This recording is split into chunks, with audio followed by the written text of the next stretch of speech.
Ini kan masih sendiri-sendiri nih. Betul. Anak muda ini kan dapat sesuatu nih, nangkep apa, jalan sendiri. Sedangkan mungkin itu pemerintah belum ngeh juga, gitu kan. Jadi sebenarnya ya yang anak muda harapkan adalah ruang untuk selalu bisa berproses, bertumbuh, bersinergi dengan pemerintah, bersama-sama memajukan utamanya pariwisata yang ada di Jawa Timur. Ini penting dan ini menjadi sumber penghidupan baru bagi anak-anak muda kalau mau. Jadi nggak usah kesana cari kerja, kita bikin aja pekerjaan dengan destinasi wisata itu.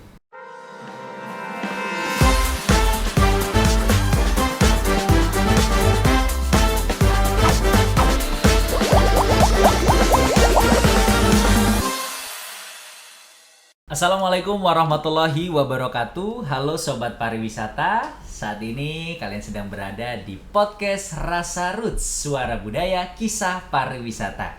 Bersama saya Ferdian Maulana selama 1 jam ke depan, dan tentunya bersama dengan orang-orang hebat yang sudah berada di sini bersama dengan saya. Ini selamat datang Bapak Rofik. Selamat datang Mas Tanto. Matur nuwun rawuhnya. Ini beliau adalah anggota Komisi B DPRD Provinsi Jawa Timur. Dan tentunya nggak cuma ada beliau berdua, tentunya kita hadirkan sosok generasi muda ini ya. Ini ada dari Ikatan Raka-Raki Jawa Timur, ada Raki Aurel. Ini pemenang utama Raka-Raki Jawa Timur tahun 2024. Boleh disapa dulu dong. Ini Bapak monggo disapa dulu. Halo semuanya. Assalamualaikum warahmatullahi wabarakatuh. Waalaikumsalam. Para pemirsa dan terutama masyarakat dapil saya Gresik Lamongan, silakan menonton podcast ini. Saya kira ini podcast yang mengedukasi, mendidik, dan memberikan informasi yang valid. Terima kasih. Assalamualaikum warahmatullahi wabarakatuh. Waalaikumsalam warahmatullahi wabarakatuh. Oke, sapaan langsung ya dilontarkan oleh Pak Rofik. Selanjutnya Mas Tanto, boleh disapa dulu. Boleh kenalan juga nih ya, boleh, Mas Tanto. Dan juga dengar-dengar katanya juga kan Mas Tanto ini fokus di event. Nah, boleh juga di zoni-zoni event-event wisatanya gitu. Assalamualaikum warahmatullahi wabarakatuh. Waalaikumsalam warahmatullahi wabarakatuh. Saksikan podcast kami dari anggota DPRD Komisi B yang membidangi pariwisata. Saya Darmawan Sutanto dari Dapil 9 Ngawi, Magetan, Ponorogo, Pacitan, Trenggalek. Jadi nanti pariwisata di dapil saya coba nanti akan kita ulas, kita bahas. Jadi teman-teman yang ada di dapil mohon untuk disaksikan. Terima kasih. Oke, nah selanjutnya ini sapanya harus beda nih ya, karena kamu generasi muda ya. Boleh disapa dulu nih, Raki Aurel. Halo, assalamualaikum warahmatullahi wabarakatuh semuanya. Saya Raki Aurelia dari Raka-Raki Jawa Timur. Terima kasih banyak kepada DPRD Provinsi Jawa Timur sudah berkenan mengundang untuk bisa generasi muda ini ngobrol-ngobrol dengan anggota dewan yang ada di sini. Terima kasih banyak, Kak Ternun. Oke, luar biasa. Ini semua nih ya yang hadir di sini sudah memperkenalkan diri. Saya pun juga sudah memperkenalkan, tapi kita belum memperkenalkan potensi wisata yang ada di Jawa Timur. Nah, sebelumnya nih mungkin dari Mas Tanto dulu nih ya kan. Mas Tanto, ini tadi kan sudah mau spill nih potensi-potensi wisata di daerah dapilnya. Tapi kalau ngomongin soal Jawa Timur, ini kita tahu sendiri bahwa potensi wisatanya tuh waduh, udah kaya banget Pak, mulai dari alam, buatan, itu semua lengkap. Ini seperti apa dengan kekayaan ini? Apakah sudah optimal apa yang sudah kita lakukan untuk pariwisata di Jawa Timur? Ya, untuk potensi pariwisata untuk di Jawa Timur sendiri memang kita terus untuk mencoba mengoptimalkan. Yang sekarang sudah optimal, tapi harus kita lebih optimalkan lagi, apalagi dengan generasi saat ini. Generasi Z ya. Generasi Z ini mereka lebih menyukai dengan adanya media sosial. Ya, itu yang membantu untuk pariwisata ini bisa lebih maju, sehingga bagaimana caranya kita mengoptimalkan dengan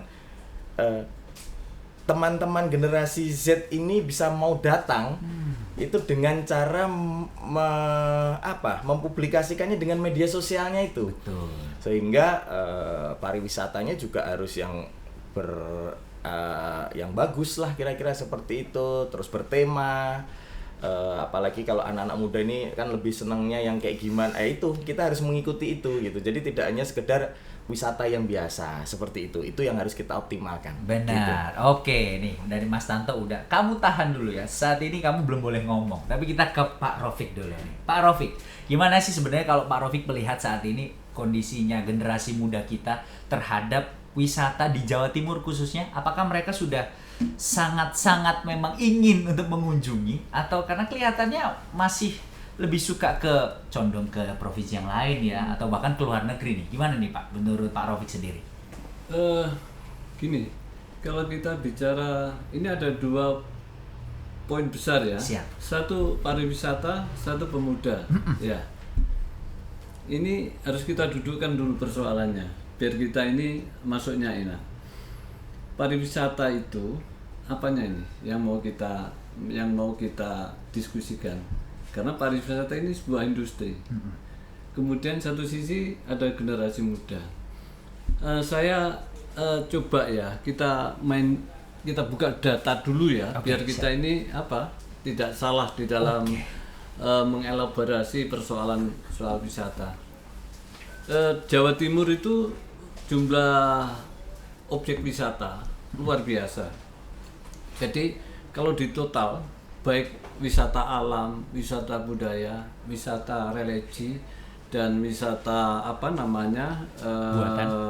buatan, itu total ada 1.300 sekian objek wisata.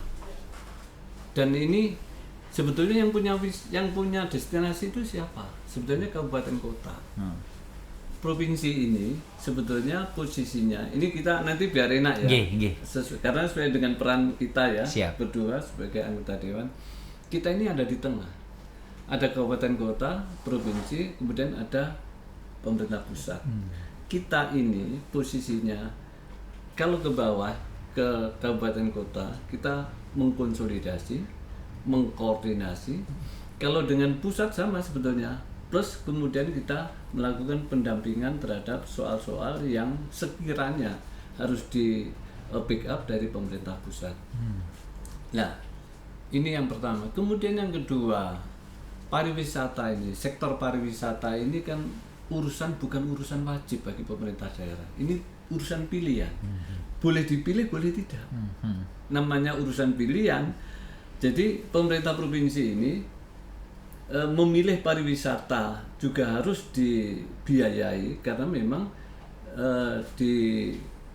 dilihat sebagai potensi bisa menghidupkan perekonomian, kemudian juga bisa menghasilkan pendapatan asli daerah, terutama daerah kabupaten kota. Kalau destinasi itu milik aset provinsi, kita bisa share, berbagi rezeki dengan kabupaten kota. Nah, oleh karena itu sebenarnya yang kalau kita melihat besarnya destinasi wisata yang seperti itu, dan ini walaupun hanya pilihan, urusan pilihan bagi pemerintah provinsi, tetapi kita concern juga terhadap sektor pariwisata, karena sektor pariwisata ini luar biasa. Jawa Timur itu menurut datanya ya, jumlah di tahun 2024 jumlah wisatawan orang yang hilir mudik itu adalah 218,7 juta kunjungan. Luar biasa.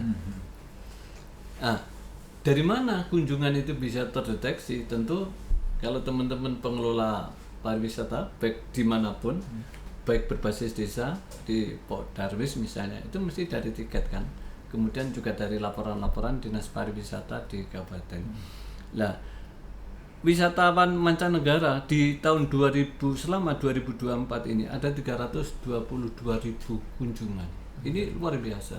Ini Jawa Timur ya, khusus Jawa Timur. Artinya bahwa kalau kita melihat sektor pariwisata ini memang harus di backup, karena punya peran penting di dalam mendinamisir dan meningkatkan kesejahteraan masyarakat. Ini baru dari data saja. Kemudian saya sampaikan juga sekalian bahwa karena urusan pilihan, maka APBD yang kita berikan di sektor pariwisata juga tidak begitu besar. Dan ini hanya dana stimulasi yang kemudian dari dana itu bisa dikembangkan oleh teman-teman kabupaten kota sendiri yang kemudian itu bisa menjadi wisata yang favorit lah di tempatnya masing-masing. Jadi karena saya anggota dewan, kita berdua anggota dewan, kita mesti bicaranya juga APBD. Jadi di 2024 APBD kita yang kita berikan kepada sektor pariwisata itu ada 34 miliar sekian. Nah, 2025 ini karena ini pemerintah pusat memberlakukan efisiensi dan kemudian saya kira juga karena ekonomi secara global sedang tidak baik-baik saja. Benar. Ada perang di mana-mana, ada konflik di mana-mana yang itu kemudian mengganggu ekonomi. Kita turun. Di 2025 ini hanya 22 miliar APBD provinsi yang akan diberikan kepada sektor pariwisata. Ini semua ya untuk gaji macam-macam. Artinya apa? Artinya dengan melihat kekuatan dana dan pembiayaan seperti itu, maka sesungguhnya ini menjadi tantangan bagi teman-teman kabupaten kota untuk survive terhadap destinasi wisata. Lah, kalau ditanya kemudian generasi muda di mana ini?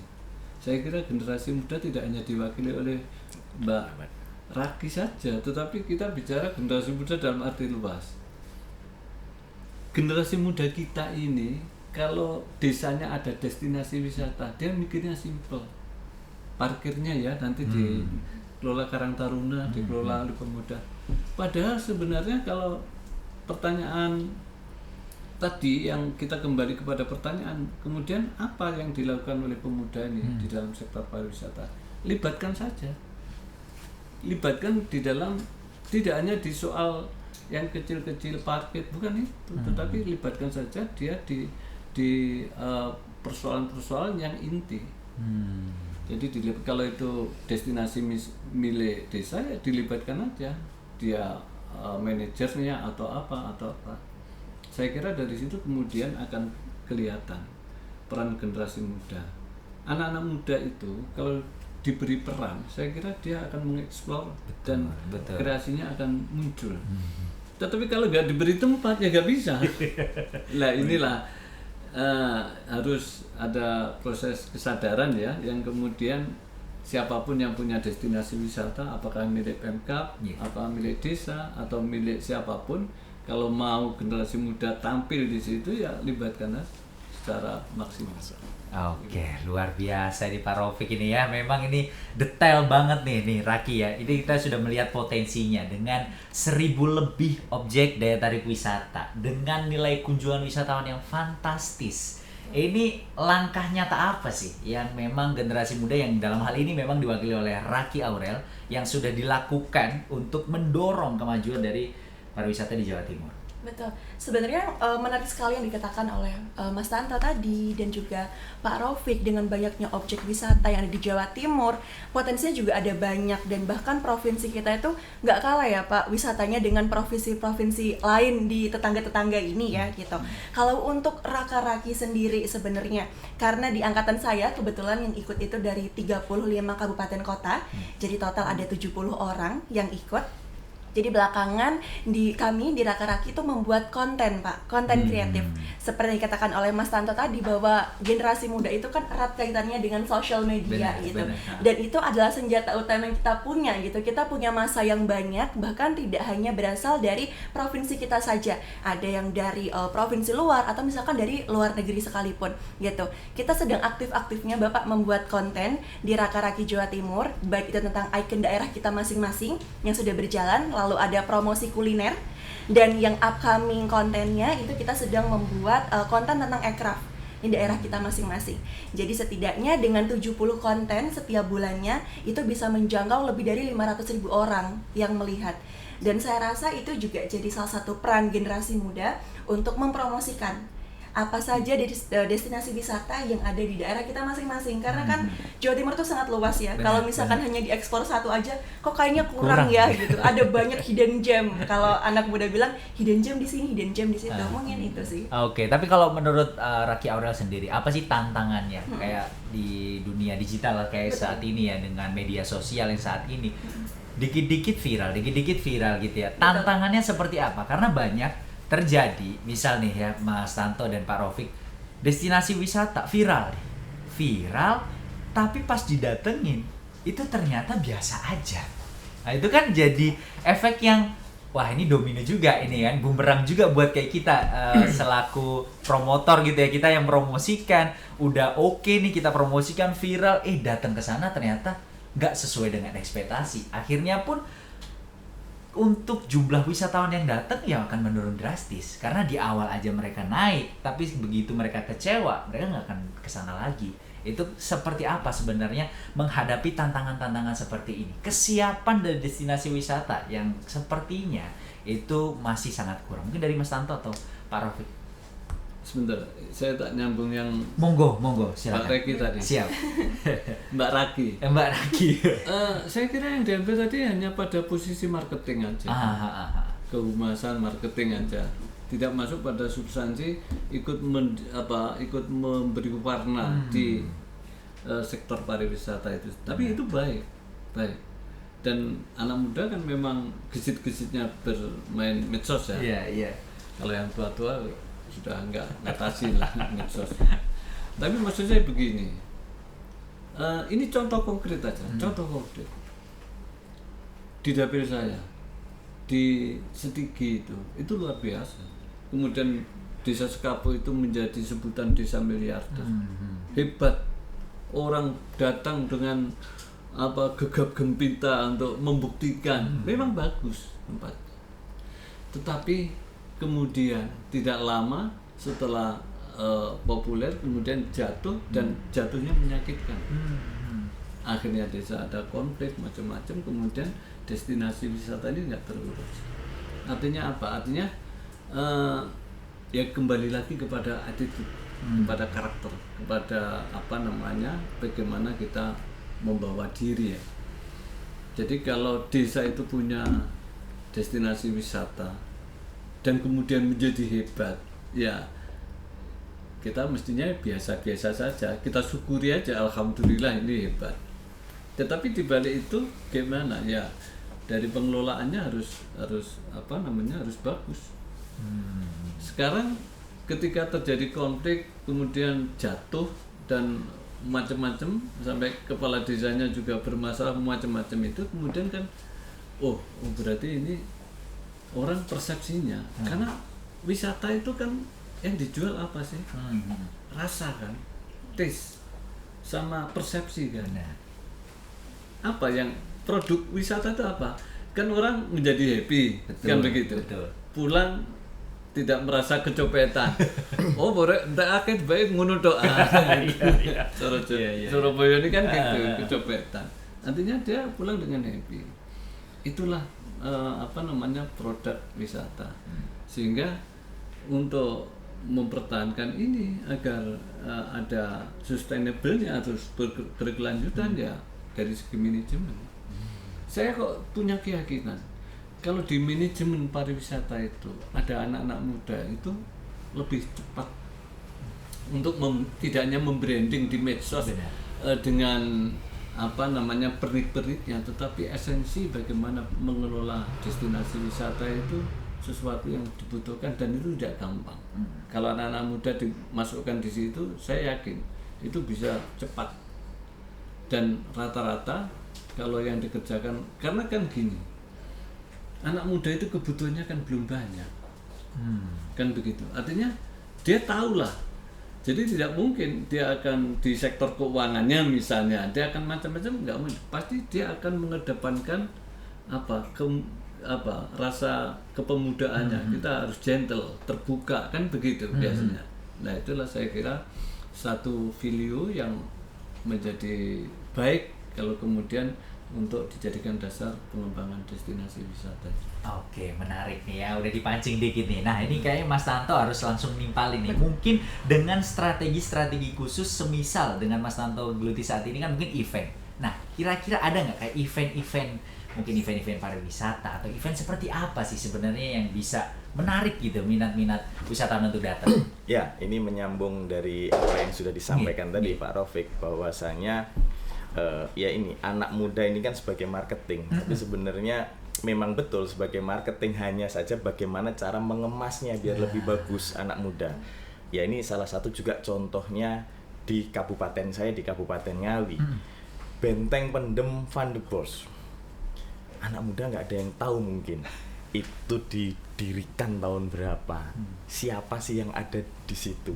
Tapi karena dikemas dengan bagus, anak muda mau datang ke situ untuk hanya berfoto-foto. Nah, itu artinya bahwa ini juga nanti menjadi peran kami sebagai anggota DPR untuk mengusulkan ataupun memberikan masukan bahwasanya mungkin lebih dikuatkan lagi bahwasanya oke, anak muda itu datang ke Benteng Pendem itu tuh tidak hanya sekedar untuk berfoto, tapi Benteng Pendem itu apa sih dulu itu? Ada value juga. Iya. Gitu ya. Itu juga salah satu pembelajaran buat generasi, itu contohnya seperti itu. Yang kedua, terkait yang disampaikan tadi bahwasanya apa? Ya event. Nah, event yang berhubungan dengan ya untuk menarik minat pengunjung untuk datang, dan itu apapun itu yang bisa membawa. Sebenarnya kan kalau ngomongin pariwisata kan ya di samping orang datang itu puas melihat, ya kan? Ya, yang kedua dari pihak manajemen sendiri mereka mendapatkan ini kan gitu Impact kan. gitu Iya, ya. impactnya itu. Jadi apapun lah kalau event mungkin kita melihat situasinya ya, melihat dari tempat itu sendiri. Jadi tidak bisa kita samaratakan bahwa kalau untuk meramaikan itu adalah eventnya ini, tidak. Jadi kita melihat dari kondisi di tempat wisatanya itu masing-masing. Nah, tadi kembali memang dimulai dari desa ya. Desa wisata di kabupaten, yaitu tadi kembali, dan peran kami sebagai anggota DPR adalah yang mensupport, mendorong dari mulai kabupaten, karena kami di provinsi ya kami akan mendorong untuk di kabupaten tersebut. Itu sih yang bisa kita sampaikan. Oke. Tapi kalau sebentar saya sambung. Kalau event itu fungsinya apa? Jadi gini, ada destinasi wisata yang tidak begitu laku. Tetapi begitu misalnya didatangkan event dangdut atau apa, rame. maksud gini, kalau destinasi wisata atau magnet wisata itu berbasis budaya, saya kira itu sudah sekalian menjadi eventnya sendiri. Contoh misalnya, ini karena dapilnya Mas Tanto. Di Banyuwangi ada Gandrung 1000. Betul. Orang itu melihat Gandrung 1000 itu bagaimana 1000 orang menari itu kan apa ya, ekspektasinya kan sudah luar biasa. Dia akan mesti terdorong untuk lihat ini gimana orang 1000 nari dengan jadi contoh ini Gandrung 1000. Kalau di tempatnya Mas Tanto reok misalnya, ada kompetisi 1000 reok, itu luar biasa Setiap tahun. Iya. Itu luar biasa. Misalnya 1000 reok, satu tim reok itu minimal saja itu mungkin sekitar 15 sampai 20 orang. Kalau 1000 sudah berapa? Benar. Ada 20.000 orang yang kemudian kalau ini event ini disajikan dalam 10 hari penuh, karena mungkin tampilan itu satu hari 100 klub aja, 100 grup aja itu butuh waktu 10 hari. 10 hari penuh misalnya. Ada festival reok 1000 reok di Ponorogo, itu luar biasa. Perputaran ekonominya dan itu juga sudah menjadi event internasional. Kalau di Ponorogo sudah ada ya? Iya, sudah ada namanya kan, tapi kan di Grebek Suro itu. Festival Reok Ponorogo, Festival Reok Ponorogo, dan ini sudah mulai disukai atau disenangi oleh anak muda. Benar. Kalau dulu ya orang-orang tua nih main reok, tapi sekarang anak muda seneng. Ya itu tadi, karena pengaruh dari era zaman sekarang Gen Z, dari media sosial dan sebagainya, itu yang mempengaruhi anak muda sekarang jadi pengen melakukan itu. Tujuannya ya untuk eksis, gitu kan. Betul. Kita menggunakan baju reok apa eksis gitu kan. Itu sih yang sebenarnya untuk mengangkat lebih pariwisata di Jawa Timur sendiri khususnya itu bersama dengan generasi muda, karena di situ. Dan itu memang luar biasa sih dampaknya dari event itu kan perputaran ekonominya, dari UMKM-nya jalan, dari para untuk penari-penarinya pun juga mendapatkan impact yang sangat luar biasa. Itu memang keren banget sih. Jadi wah, kalau event-event yang digagas Mas Tanto nih harusnya wah udah luar biasa banget nih. Tapi kalau ngomongin soal ini, kita balik ke DPRD nih Pak. Kira-kira program seperti apa sih ya yang bisa dikolaborasikan dengan generasi muda seperti Raki Aurel ini ke depannya, atau mungkin saat ini yang sudah pernah dirancang oleh DPRD Provinsi Jawa Timur? Jadi karena kita ini hanya mengkoordinasikan saja Mas, posisi kita, kepentingan Dinas Kebudayaan dan Pariwisata dengan Dinas Kebudayaan dan Pariwisata Kabupaten. Kita ini hanya mengkoordinasikan. Tetapi kalau pertanyaannya seperti itu, bagaimana? Maksud saya kasih aja ruang. Di setiap kabupaten anak-anak muda diberi ruang. Di Dinas Pariwisata itu, di destinasi wisata itu, di mapping. Kan satu kabupaten itu punya banyak Mas. Punya banyak destinasi wisata. Ada yang unggulan, ada yang biasa-biasa saja, ada yang masih harus di backup kan begitu. Tinggal milih mana yang mau dimasuki oleh teman-teman anak muda. Kemudian anak-anak muda ini dikumpulkan, kemudian diedukasi. Ini loh wisata. Silakan Anda di depan lah. Ini gimana alam ini agar jadi uang. Wis kasarannya begitu lah. Silakan Anda mikir. Saya kasih waktu 1 minggu misalnya, konsepnya seperti apa, kemudian bisa didiskusikan. Oh ada begini, ada begini. Lah, jangan lupa kita bicara pariwisata bukan hanya bicara destinasi wisata. Itu turunannya banyak Mas. Ada tenaga kerja informal yang akan terserap. Ada kuliner yang itu juga menghidupi banyak orang, banyak. Kemudian jasa transportasi.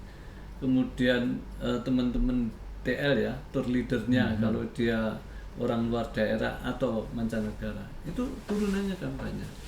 Nah, anak-anak muda pasti karena item-itemnya banyak, kemudian anak-anak muda dilibatkan di situ, saya kira luar biasa, kreasinya akan muncul. Saya punya keyakinan. Ya cuma memang kita lihat ini kan yang banyak masih konvensional.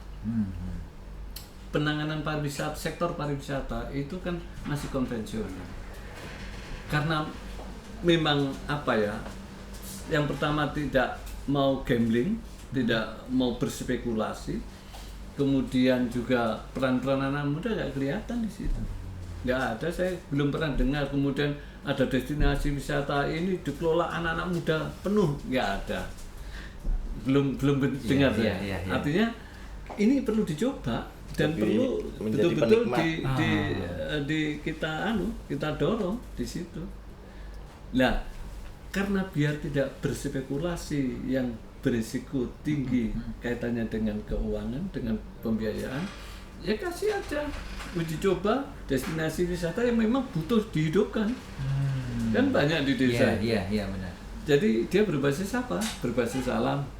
Berbasis alam itu apa? Sungai, gunung, kebun atau apa kan bisa didetailkan. Dan itu pasti saya yakin anak-anak muda itu kreasinya luar biasa. Cuma ya sampai saat ini tidak mendapatkan ruang yang cukup di dalam ikut mengembangkan pariwisata. Yang disampaikan Mbak Raki tadi saya kira itu kan hanya parsial aja, menjadi marketing, menjadi humas. Belum yang in banget. Iya, belum masuk pada substansi esensi destinasi wisata dan sektor pariwisatanya itu sendiri. Nah ini kalau kemudian bisa betul-betul mendapatkan ruang, luar biasa. Saya selalu sudahlah, anak muda itu kuat segala-galanya. Otaknya kuat, hatinya kuat, fisiknya kuat. Itu loh. Jadi udah, yang tua itu lihat dari belakang aja. Kalau dia agak melenceng ya luruskan, gitu aja. Siap.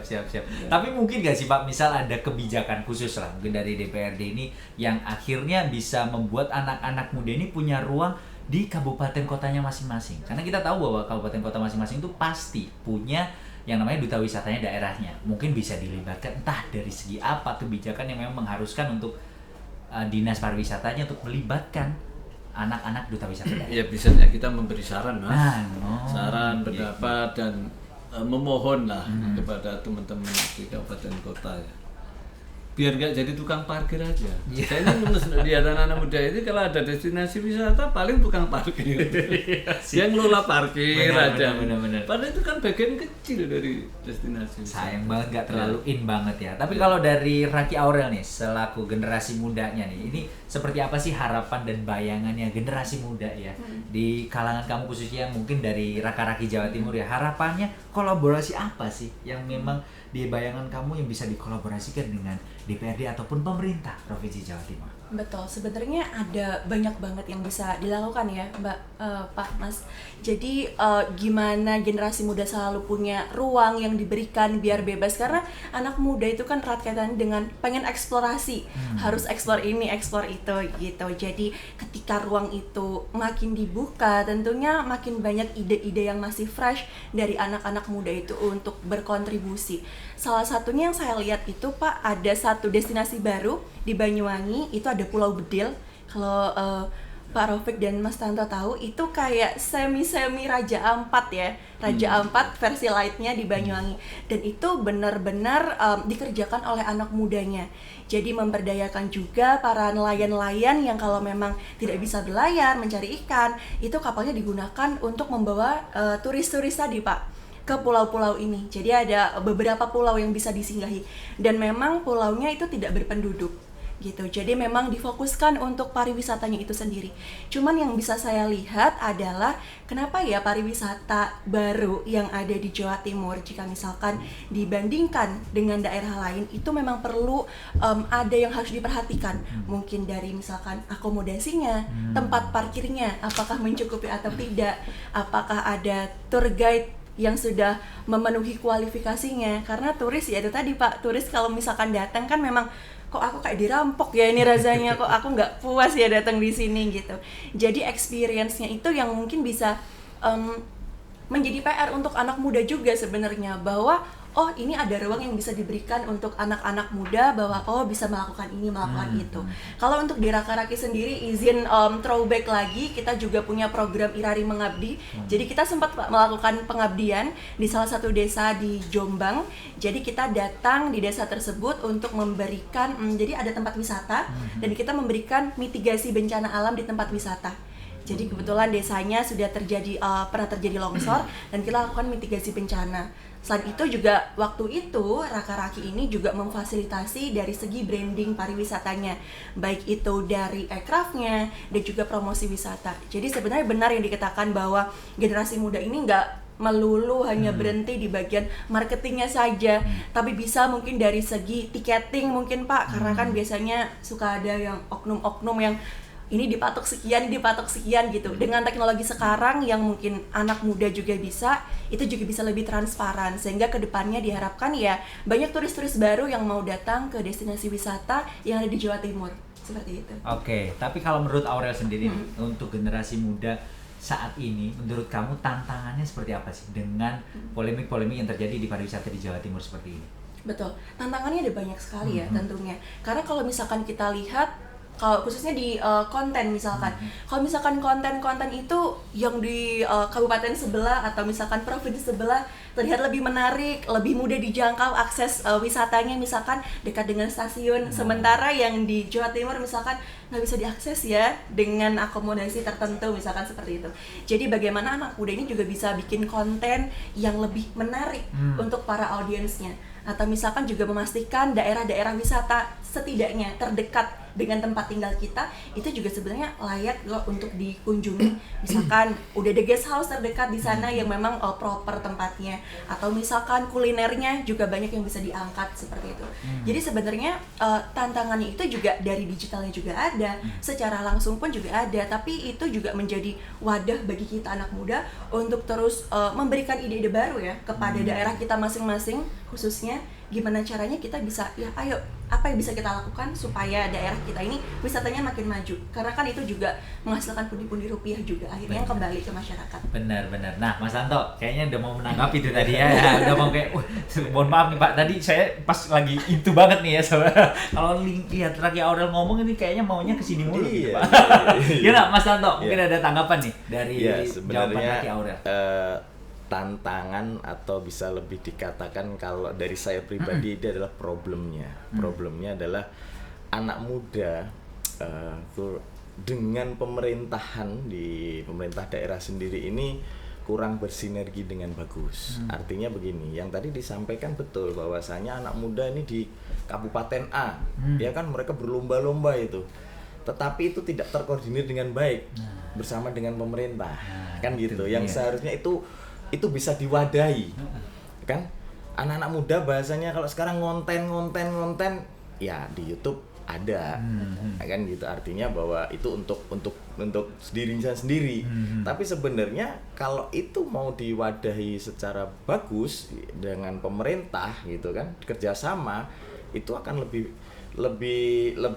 ini lagi lebih terkoordinir lagi, bagus lagi gitu kan. Ini kan masih sendiri-sendiri nih anak muda ini kan, dapat sesuatu nih, nangkep apa, jalan sendiri.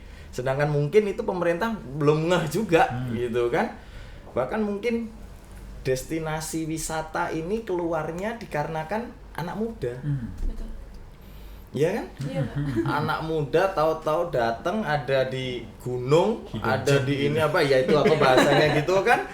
Wah, begitu ditangkap sama pemerintah, oh itu di situ memang bagus, itu potensi barulah kan, nanti terus dibikin jalan, terus dibikin. Nah, di situ tidak dikoordinir, mungkin belum dikoordinir dengan baik. Sehingga anak muda tadi, teman-teman dari adik-adik ini tidak bisa ikut merasakan, ikut langsung yang dibilang sama Pak Rafiq untuk masuk di substansinya. Benar. Oke, ini manajemen dikerjakan oleh anak muda berapa, itu belum. Nah, itu sebenarnya lebih menjadi tantangan ataupun problemnya ya, lebih tepatnya adalah problemnya.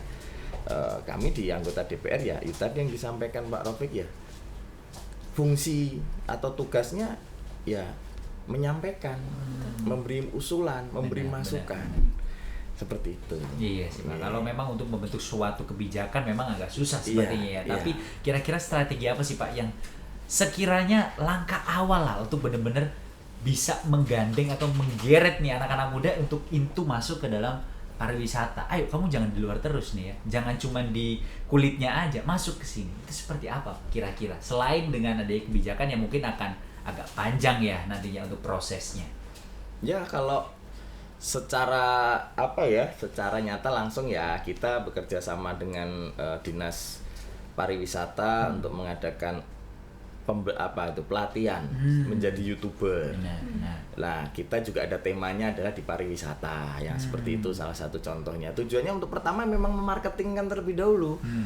Dari marketing, adik-adik kita ajak untuk masuk di dalam substansinya bahwa ini loh di pariwisata tuh seperti ini. Tetapi untuk menarik biar adik-adik ini seneng ya kan, biar generasi muda ini seneng ya dengan cara apa yang disenangi oleh adik-adik sendiri itu. Saya senangnya mainan YouTube, ya sudah yuk dari YouTube ini kita arahkan nanti menuju ke situ. Di awal membukanya adalah belajar kan, ada pelatihan yang namanya YouTube, menjadi YouTuber 1000, kita ngumpulin 1000 anak muda di salah satu kabupaten ya kan. Setiap 1000 subscriber ya kan, itu kan sudah menghasilkan monetize kan, gitu kan. Lah itu dari 1000 itu kan sudah saling subscribe. Ya udah.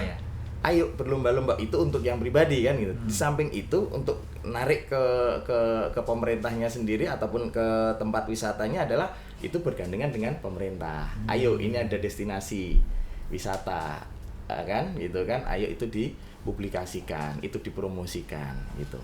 Oke, siap. Pak Rafiq ada tambahan? Gini, kalau pertanyaannya seperti itu begini Mas, variabel dunia pariwisata kan sangat luas. Kalau bagaimana agar anak-anak muda itu bisa memposisikan diri dan tertarik pada dunia pariwisata. Anak-anak muda ini kan ada jaringannya Mas, semuanya ada jaringannya. Bisa melalui ormas kepemudaan, bisa melalui ormas keagamaan yang usia muda, bisa komunitas, bisa macam-macam. Mungkin ini agak teknis ya, agak teknis. Misalnya begini, kalau kabupaten itu mau melibatkan anak-anak muda di sektor pariwisata masuk pada inti persoalannya, kumpulkan aja anak-anak muda, perwakilan masing-masing kecamatan, terutama kecamatan atau desa yang punya objek pariwisata, libatkan di situ, kemudian diedukasi. Bicara pariwisata itu tidak hanya bicara gunung, bicara sungai, bicara ini, tetapi bicara industri. Ini industri pariwisata, ada objek itu kemudian menjadi kelengkapan dari objek biar orang nyaman ke situ. Harus ada 1, 2, 3 apa? Harus ada rumah makan, ada kulineran, ada rest area, ada tempat parkir, macam-macam. Itu dibedah. Jadi variabel dunia pariwisata dibedah. Bagaimana orang agar mudah ke tempat ini? Tempat pariwisata itu kan memang yang baik memang susah dijangkau. Kalau yang gampang dijangkau mesti nggak baik, Mas. Jadi destinasi wisata yang bagus itu memang susah dijangkau. Tetapi kemudian ini bukan hambatan. Iya. Di mana kita mapping misalnya, dan ini sedang nanti kita usulkan di Pemprov.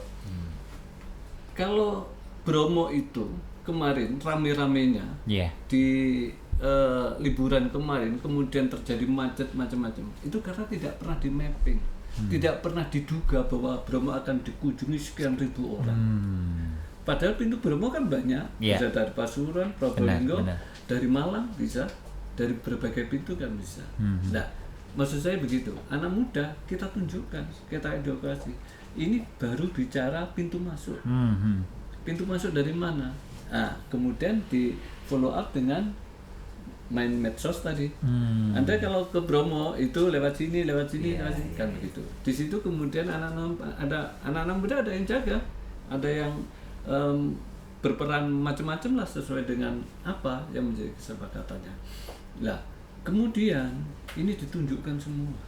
Mengelola pariwisata itu tidak hanya ansih dikelola oleh manajer destinasi wisata, tetapi bagaimana dia bekerja sama dengan daerah-daerah sekitar. Bromo itu akan tidak hebat kalau kemudian Kabupaten Malang dan Pasuruan tidak mendukung. Misalnya, kan begitu. Ini kan harus berkolaborasi. Jadi bagaimana Malang mendukung, Pasuruan mendukung, Probolinggo sendiri sebagai tempat tuan rumahnya itu juga harus.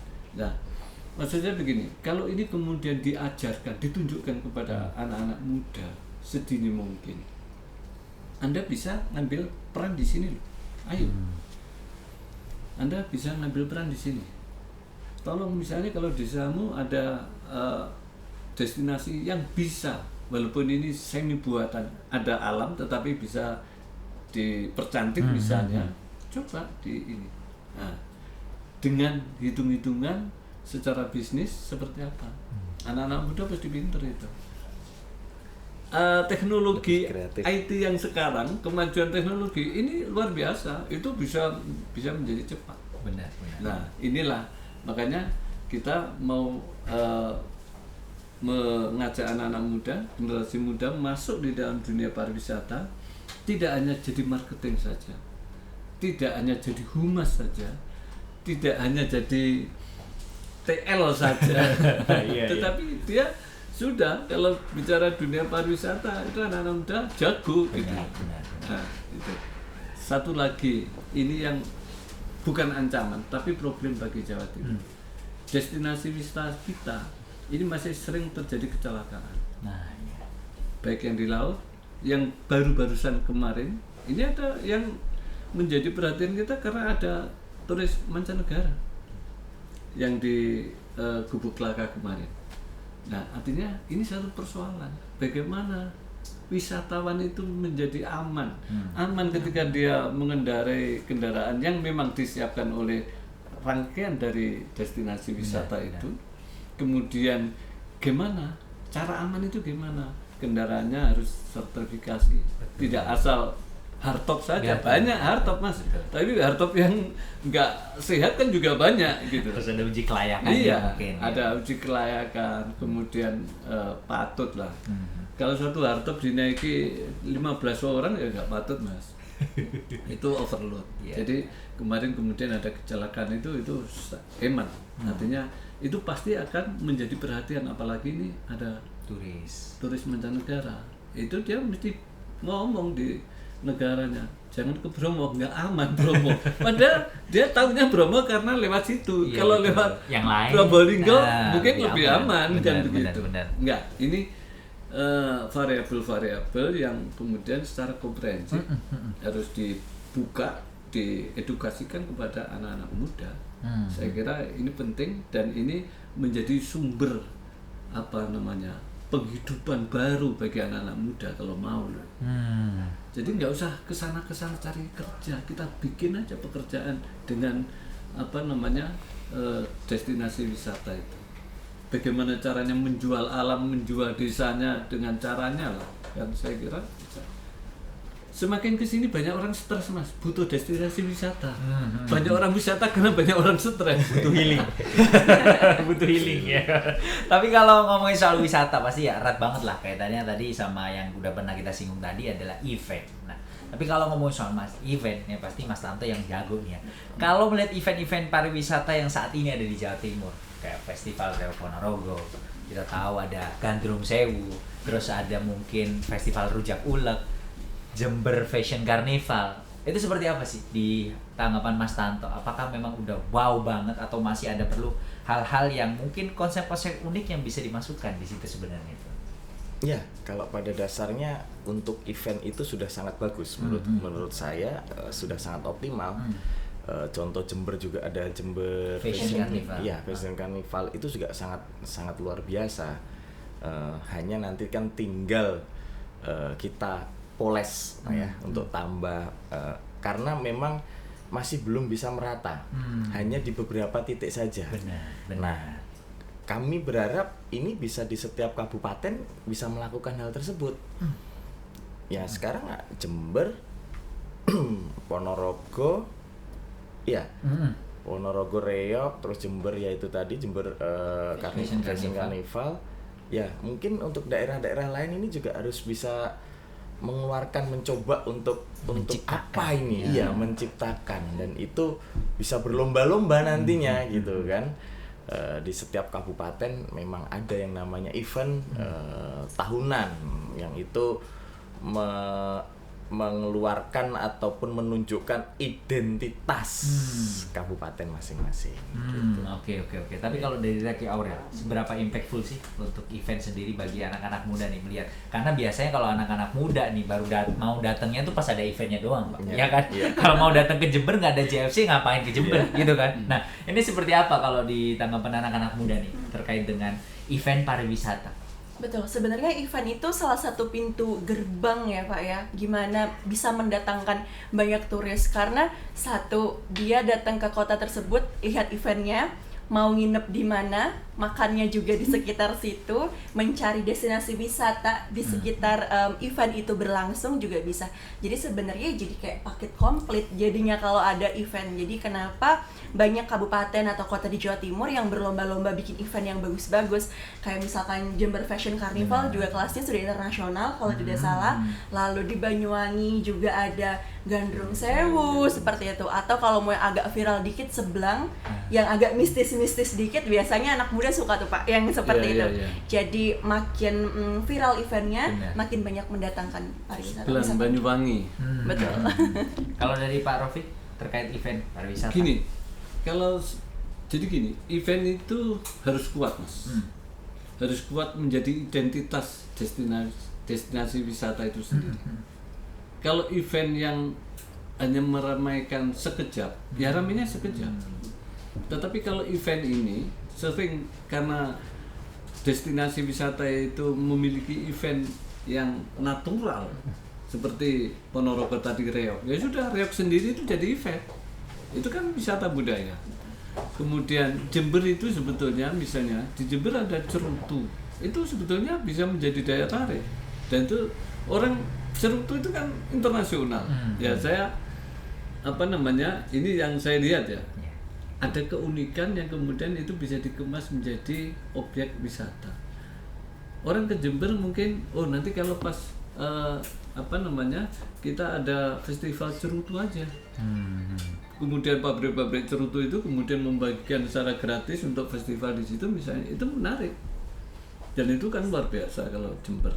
Misalnya. Nah, kekuatan event itu sebetulnya harus menjadi identitas dari di mana destinasi wisata itu ada. Makanya kalau sebetulnya tidak menjadi sangat produktif kalau eventnya itu hanya sekedar meramaikan massa saja, ada dangdut ada, tapi sebetulnya destinasi wisatanya itu nggak cocok untuk dangdut. Ya dia orang ke situ lihat dangdut aja, bukan lihat destinasi wisatanya kan begitu. Lah ini memang menjadi problematika kita. Tetapi apakah tidak bisa kemudian itu dilekatkan? Bisa. Bromo itu kemudian menjadi menarik. Jazz Bromo itu, ya, Jazz Gunung Bromo. Itu kan unik. Bagaimana orang ngejazz kemudian sambil lihat kemudian di tempat dingin. Ya. Itu kan menarik. Artinya itu yang saya katakan memperkuat destinasi wisata karena itu berkaitan dengan ya sudah ini milik dia. Tapi kalau itu bukan milik dia ya sesaat aja ramenya. Siap.